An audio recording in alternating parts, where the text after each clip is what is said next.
Shri Gurubhyo Paramagurubhyo Srimadananda Tirtha Bhagavatpadacharyabhyo Namo Namah. Narayana Paripurna Gunarnamaya Visvodayasthitole Nidhi Prataya Jnana Prataya Vibhuda Sura Saukya Dukkha Satkaranaya Vidadaya Namo Namaste Yo Vipralimba Viparitama Prabhudan Vadan Rasaktavan Bhuvitattvavadam Sarvesvaro Haririti Pratipatakam Tam Ananda Tirthamunivam Namami Ujjaya Raghavendraya Satya Dharmarataya Cha Bhajatam Kalpavrikshaya Namatam Kamadenuve Sahana Bhavatu Sahanau Bhunaktu Sahaviryam Karavavahai Tejasvinavadidamastu Ma Vishvidavahai Om Shanti Shanti Shanti. Welcome friends, we are on to our Kathopanishad journey. We have seen so far up to the mantra number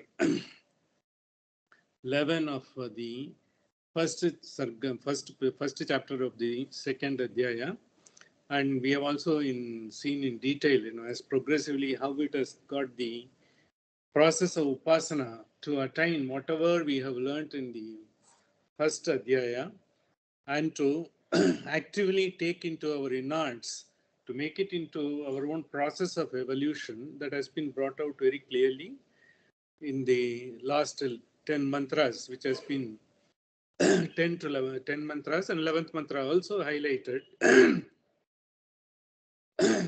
Whatever you are having, because the power that is with you, whatever you are getting to be activated, which is the life force within you, which is not different from anything else. Because even when you have not attained the wisdom, whatever the power which has been activating you, whatever you thought is the power, and it is the same power even when you attain the transcendence and come to know and attain the highest wisdom. It is the same power.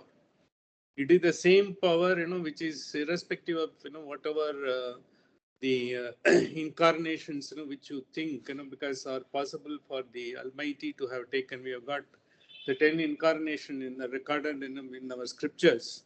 All the 10 incarnation, there is no difference whatsoever, and there is no difference whatsoever in the qualities of the power which you must have because realized, or which you must have at least felt because in the process of your evolution it is all same. But when we say all these things, when Neha Nanasti Kinchana, that is the word we discussed in detail, which is also saying you are nothing. The power which is guiding you, which is having done everything through you as an instrument, because you are not doing anything, you are getting it done. You are only an instrument.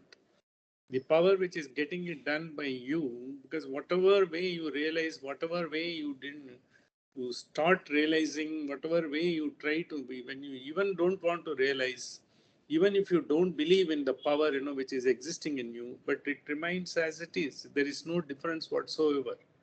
It doesn't bother whether you believe or not. It doesn't bother whether you have understood or not. It doesn't bother whether you have taken it up appropriately into your things.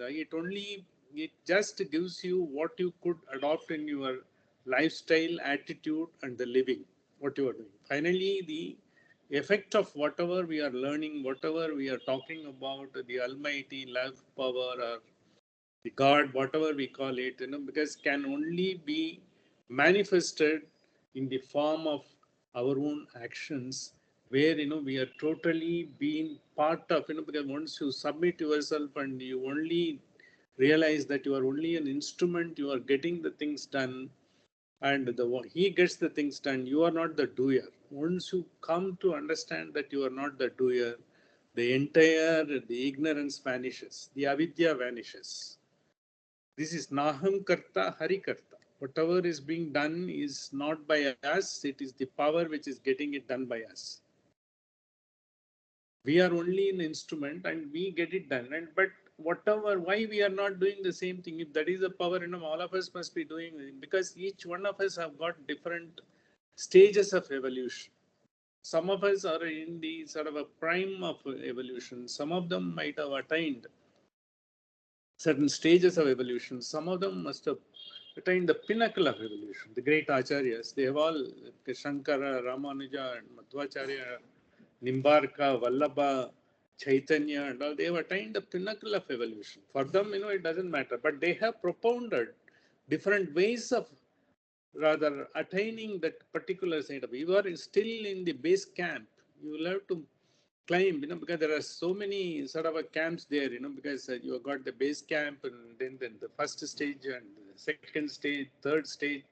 Finally, you will have to be able to climb the peak, the Mount Everest. Till then, you are still in the base camp and you will have to take efforts, you will have to acclimatize, you will have to submit yourself, you will have to become part of that process. You will be able to take all the travails and tribulations of the process, and finally, you should be able to have the wherewithal to hold on and continue with it. That is called Vairagya. Vairagya is the one, because which you have got the steadfast, the Shraddha comes. Shraddha and Vairagya, they take you.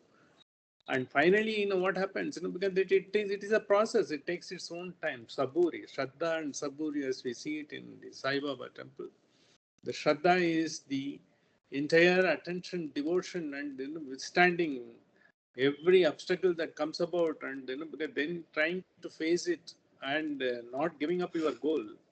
Holding on to your goal is the vairagya, because you are not succumbing to any of the other things that is diverting you from the process of evolution, and you are able to hold on. Finally, you can get on to that.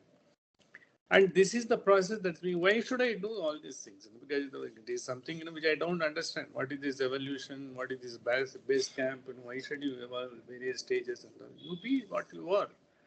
But then you will have to undergo, whatever the trials, tribulations, and you get, because submerged into that. You will not be able to come out. So you can get into the sea, and once you are getting into the sea, you will have to cross the sea. You will have to have a prop. The prop is, you will have to make yourself lighter, and you will have to find a raft or a boat, to carry you, because that is what is being provided, once you take this effort. And when you want to climb the peak, because you will have to acclimatize yourself.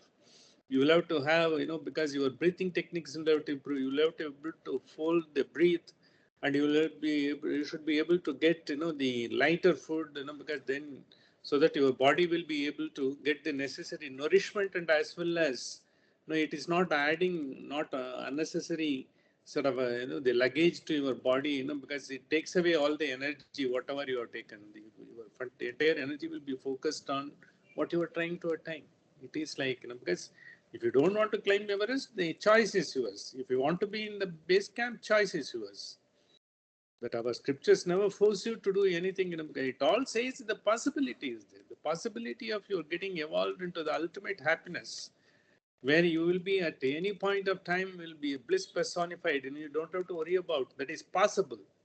Whereas now you are being embroiled in everyday affair, and you are trying to find, because how am I to cross over, and how am I to do it, or how am I to plan for this, and how am I to overcome this, be it in your profession, or be it in your career, or be it in your relationship, or be it in your any other walk of life, because if you're in a politics or elsewhere, because your focus is only on to these things.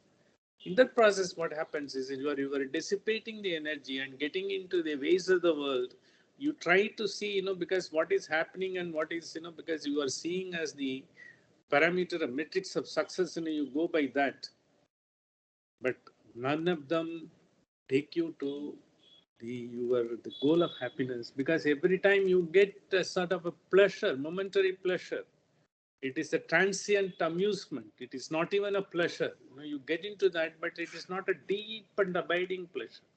The deep and abiding pleasure, that comes, when you are able to submit yourself to the process. If you are reading a book, a big book, which was the habit of those days, because the masters, who used to have read all the great books, because 100 great books, everyone says, these are all the 100 great books, our scriptures, or whatever it is there.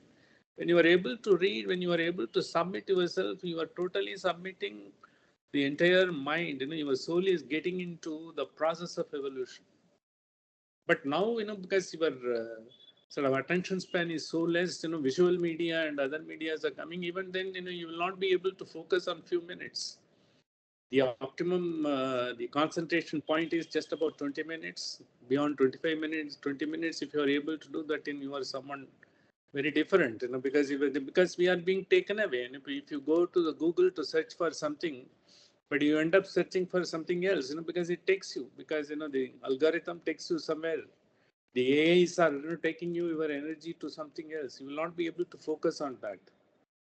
So therefore, focusing on anything in this, because you should not have any external prop taking away your energy and attention and dissipate yourself. You should be able to focus on. This is what we have said. So in that process only, because whatever you think, the power that is guiding you, as as an infant, you might have felt, because there's something is helping you, because some power is helping you, because you are able to do certain things within your capability and means. As you grow up, because your capability grows, you do certain things which you are admiring at, which whether I will be able to do, you might have wondered, but then you are doing it yourself. Likewise, because you are given the capacity to do, because as you evolve, more you are focusing on how I can do it, how it is possible for me to realize the potential in me to do those things. That propulsion was there.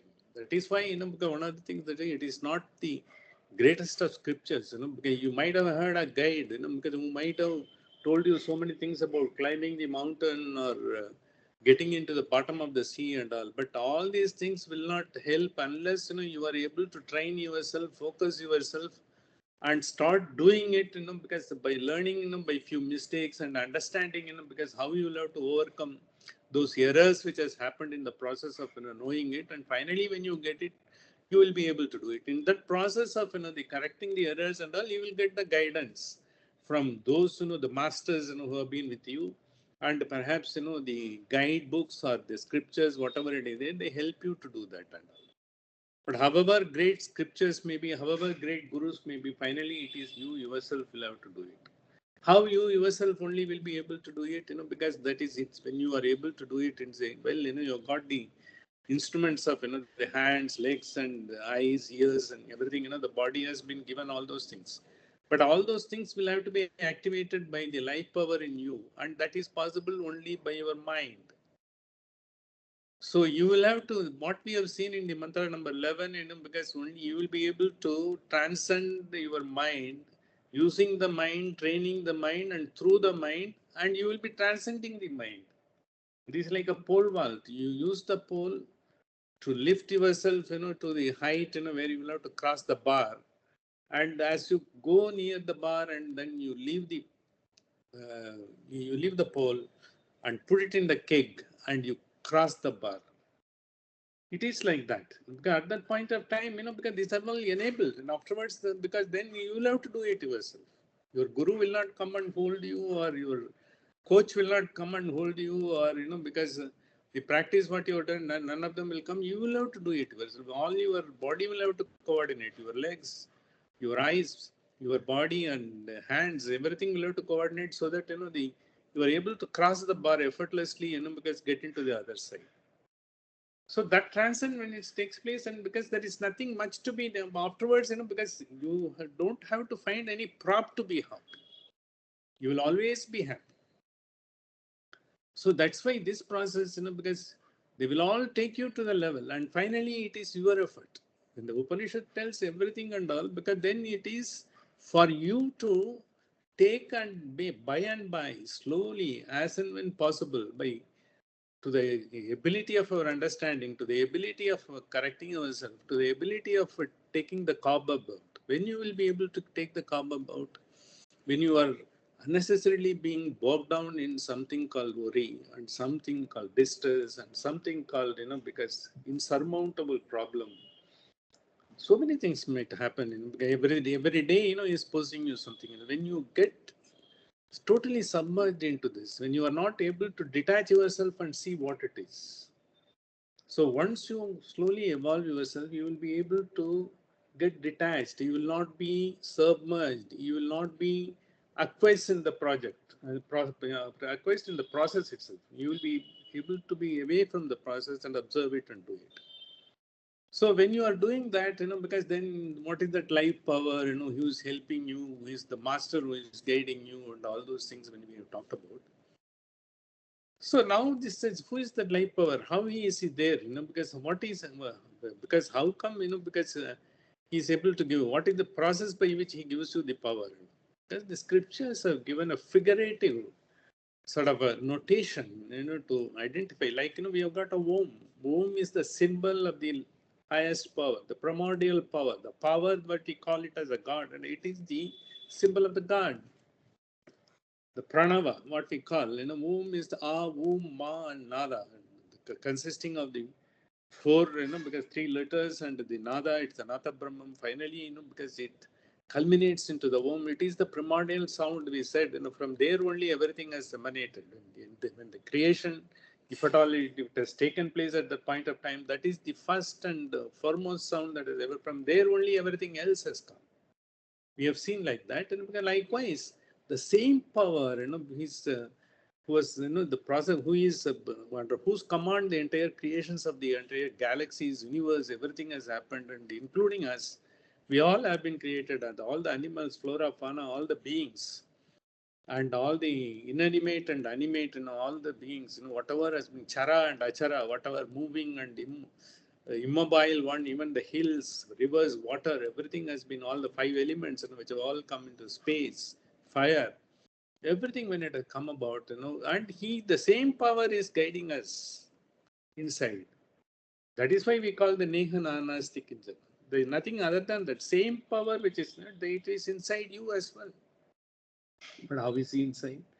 Now the Upanishad tries to give you a figurative sort of a description so that you are able to understand that. So we have got two mantras which we recited at the end of the last week. It is mantra number 12 and 13 in your page number 99. Angushtamatra Purusho Madhya Atmani Tishtati. Angushtamatra thumb size. It says thumb size. Why thumb size? Thumb size is a figurative sort of a figurative symbol of the symbol of the life force. Why Angushtamatra? Because if you see the human being, what is the most important part, which is pumping, which is keeping you in life, because what, as we know, it is heart, we call it. The heart is just like the fist size. The fist of each one's hand is the size of the heart. And if you see, the fist, it is the thumb which is coming up. The thumb is the one, which is there. And all figuratively it is meant so that it is a prop by which you should understand.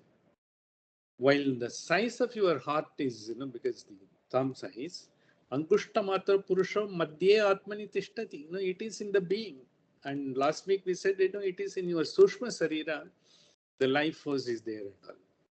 And in the physical body, what is the life force as we know it, because as we see, as we see anatomically, it is the heart, which is supposed to be the main part of it. And we see it is like a fist size, Angushtamatra. But why we call, why heart is taken Hridaya? Hridaya is the, what we call it in Sanskrit word, heart. Hri means to give. Da means to take. Ya means to balance. So the Hridaya, which what it does is it gets, it sucks the entire the energy through the blood which is flowing through the body and uses that and purifies that and sends that to all the parts of the body so that the energy is being distributed. Once the energy is being distributed, same thing is being purified, and because then it gives the energy, and then because it balances, and then because it's a continuous process. It happens right from the day we were in the mother's womb till the day we are going to have your breath. It is there. So it is physically, there is a representation in order to make the beings understand. Figuratively, it is said, Angushtamatra Purusho Madhye Atmani Tishtati. Because it is a Purusha is the size of the thumb. And we have also mentioned, because how it has also been represented in other, like Purusha Saktam, Sagastra Chirisha, Purusha, Sagastra, Sagastrabad, Sabovim Visvato Vritva, Atyadishta Dasangulam. Because above, because then the Sahasrara, Atyadishtadarang, about 10 of your thumb, because the 10, the size of your thumb, at that height, the life force comes into when the body gets the activation in the mother's womb. Finally, when the body has to leave, it is also mentioned, it is also said in our scriptures, it also goes through the same sahasra. Though people say, the life went through the mouth, it went through the eyes, because based on what you see in the changes in the body, you say, but because as such and as our scriptures say, and as it is also understood, it goes out. No one knows how the life force goes. No one knows how the life force enters. That's what the scripture is. Ashtadishta Dasangulam, Chadishta Dasangulam. But from there, because it has come and it has been brought, and when you are inhaling the breath and exhaling the breath, it gives you the entire the energy in the form of the oxygenated, and it comes there, and your body, the blood gets the oxygenated, and the entire energy is being distributed to other parts of the body. And after that, because the rest of it is being left through your the other nostril. So left is got Ida, and right is called Pingala. Two nadis are there, and there is one nadi which is center of it, that is called Sushmana nadi. That Sushmana nadi is the one finally it through which the energy comes into the body, and then finally the final life force also comes into the body, and through which it goes through Sahasrara, because that is the indication that is given. But for this mantra, how to know, for our purposes, Angushta Matra Purusho Madhya, it is in the being, in a Sushma Sarira. That is, a Sushma Sarira is the sort of astral body, because in which Pranamaya Kosha, where it is there, it is the center of the entire being, because the entire physical body is the heart. That's what, because it's the figuratively represented, Madhya Atmani Tishtati and all, because in Atma, which is in the Pranamaya Kosha, in the Atma, in the astral body, it is there in the center.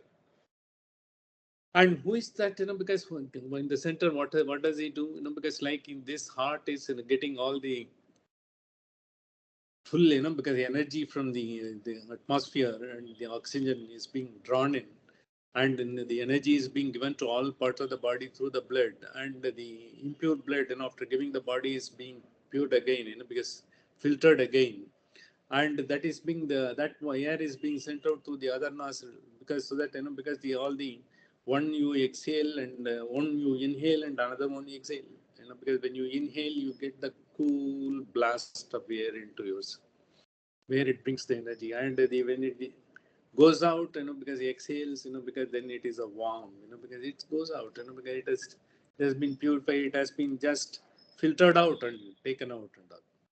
So likewise, when Angushtamatra Purusho Arpanitishati is all your, because your Sattva, Rajasa and Tamasa or entire attitudes are there.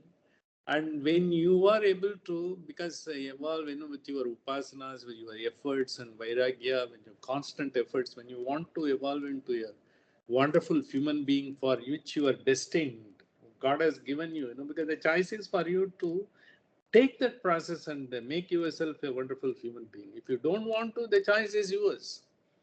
Then you may have to take as many sort of incarnations, as many manifestations, as many births as may be possible to refine yourself to attain that. So what happens in that process? What happens? Your sattvic component improves. All of us will be having all the three components. We are not without, because we are not pure sattvic and all. The sattvic is, because like it's a crystal clear glass, because if it is a clarified medium without any dust, when there is no sort of there's no stain on that, because it will be able to allow the light to pass through. Because if consciousness is the light, if the God's power is the light, and finally whatever energy gives the light will pass through and it can be taken in. Whereas, because if it is a sort of covered with the dirt and, because all other things, because once you have the Rajasa and Rajasa, then you become, activated in the ways of the world, because you have got, all the components of jealousy, because anger and all those. all those qualities, which we want to discard, will all accumulate. Raga, Dvesha, Mada, Macharya, and all those qualities. They will all come depending upon the component of Rajasa in that and Tamasa. Tamasa is, because absolutely being submitting, to the words of not taking any efforts whatsoever. I'm not even bothered about the base camp. Forget about in climbing and all. I am happy with wherever. That's all. Because then you don't have to evolve. The choice you have taken, the God has given you the opportunity. God has given you the wherewithal. God has given you the body, mind, and intellect. God has given you the ambience. The God has given you everything around you. But if you are not able to, because your senses are not allowing you to get into that the greatest wealth, the treasure trove that has been given to you, you are being dissipated into the world. So that is what as you have said, because Bahya Antarishya, because you are not able to, it is totally, taken out. So therefore, and as we have seen in the first mantra of this second adhyaya also, so it takes out, because the senses are, their nature is to take out. Kaschit dhira, because of the vairagya, they have just hold on to see. And then you wanted to see inside, because then when you are able to see that, you are able to get the wonderful gift God has given to you, you are able to get into the treasure trove. Otherwise, because you get into the ways of the world and that allows you to get you the experience. And if you are happy with that experience, you continue with that. But the choice is yours. But the Upanishad says there is a possibility where you can get into such a masterly height, for which you are destined for. Then why can't you do that? When God has given you an opportunity, when you have got the birth in this particular birth, why don't you use that? That is exactly in the Paranchikani Vetaranath Swayambhu, because we saw the first mantra itself. And then one can, then you are na antaratman, you are not able to see yourself. What a great potential you are, what a great being you are.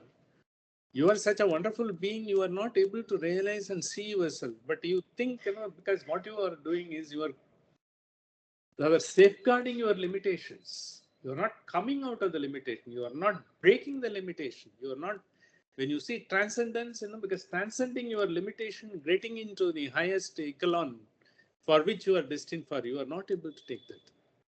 This is what this mantra says. Angushta Purusha, Angushta Matraha Purushe Madhya Atmani Tishtati is there, because he is the one who is giving you everything. Ishanaha Bhuta Bhavyasya Na Tato Vijagupsate. Because he is the one who knows, who is in the past, who is in the present. He knows he has guided you in the past, he is going to guide you in the future.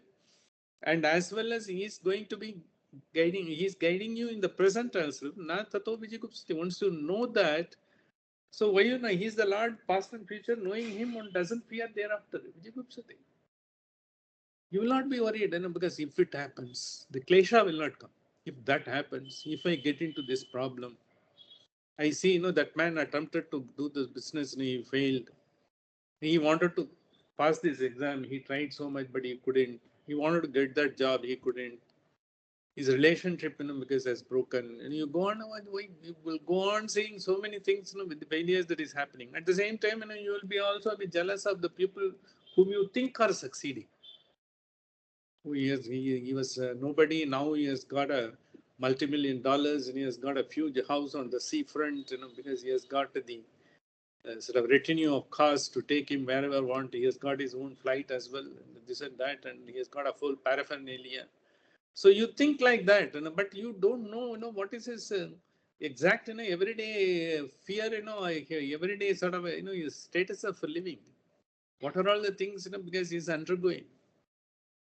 He will not have any freedom to do, because perhaps, what he might have been a great soul, he might have great things, great vision and all. He may not be able to execute that. He may become a prisoner of circumstances.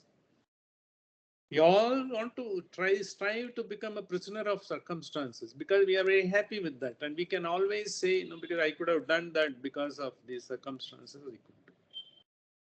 Once you are regaling yourself, in being a, prisoner of circumstances and started, because getting into, because glorifying your failures and, because not taking any efforts, no one can help you. No master can help you, or no scriptures can help you. But once you come out of that, once you see the ephemeral things of the life, once you see the impermanent things of the life, once you see the transient amusement that has been kept you going, in which you are lost yourself instead of knowing the everlasting glory, deep and abiding happiness that is always waiting for you. Wherever you go and you deserve that and you could have got that, but you are not able to get that. This is exactly Ishanam Bhuta Bhavyasya Tato na Vijigupsati. Once you know that, you will not be fearing any of the possibilities, adverse or otherwise. Even if the whole world is going to break and if it is going to be an entire area is going to be flooded, and even if the volcano is going to be, you will find always, because the doors which are getting opened, the man who can see, he will always use every crisis. The crisis is an opportunity for a man to grow. Contentment is a building block, which prevents you from adding one more brick to your building.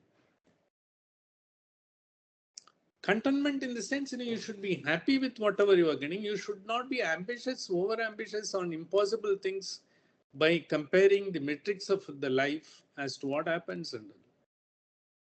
So therefore, because this is said, and once you know that, fearlessness is the most important thing that has been brought out by all the masters.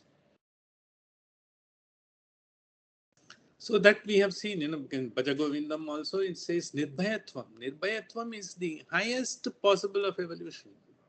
Come what may, kya farak padta hai, because I should be able to move on.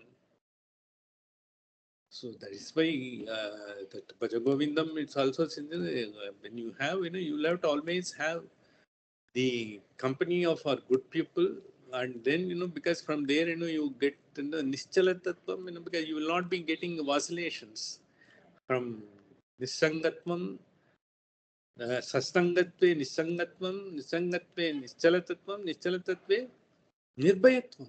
Because once you don't have the fearlessness, nothing to worry. The life will be full of happiness.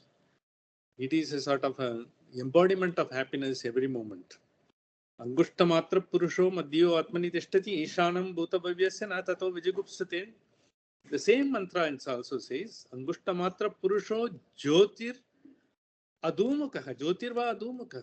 The smokeless Jyoti. So it is the light without the smoke. It is the pure light. It is the pure flame of wisdom.